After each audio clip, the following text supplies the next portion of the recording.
BFM Business, BFM Crypto, la chronique. Je ne sais pas dans quel état on va retrouver Anthony Morel à son retour à Paris. Oui. Antoine Larigauderie est à Euronext pour parler des cryptos. C'est la fête des cryptos. Hein. Oui, Antoine, absolument. On en parlait tout à l'heure avec Amaury de Tonquédec. C'est la SEC qui a autorisé cet ETF crypto comptant. Bon, pour l'instant, le Bitcoin n'en profite pas, mais il faut dire qu'il a beaucoup grimpé quand même. Oui, exactement. On reste vraiment autour des 46 000 $. Non, en revanche, ce sont les autres qui en profitent. Ironie du sort, l'Ether monte à 2600 $, l'XRP à 60 cents et on a même le Solana qui en profite pour repasser à la hausse les 100 $.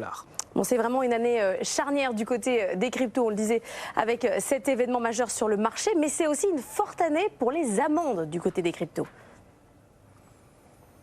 Oui, révélation du Financial Times, si on compte les sociétés crypto et toutes celles liées, un paiement numérique et autres fintech associés, on arrive à un niveau record d'amende à 5,8 milliards de dollars sur 2023. On est donc loin, très très loin, devant le bilan en la matière de la finance traditionnelle, qui en plus signe un plus bas de 10 ans, à 835 millions seulement.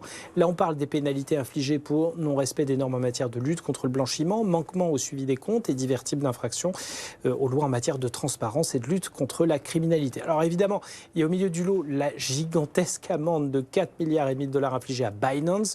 Bien sûr, ça vient singulièrement alourdir la note, mais au-delà de ça, le Financial Times parle d'une sorte de changement de paradigme. Si les amendes infligées à la finance classique sont aussi basses, ce n'est sans doute pas pour rien. Les spécialistes notent que justement la justice financière mondiale a décidé d'un coup de balai prioritaire cette année précisément sur la crypto, une réorientation des efforts qui explique aussi que les chiffres soient aussi bas pour la finance classique. On ne va pas parler de laxisme, mais sans doute de changement des priorités. Et d'ailleurs, l'effet de tout cela, ce serait évidemment le rétablissement progressif de nouvelles règles qui pourraient, et c'est ce que pensent les observateurs, se traduire dans les prochaines années, et rien que cette année, par une très forte baisse des amendes du côté du secteur de la crypto, désormais beaucoup mieux encadré.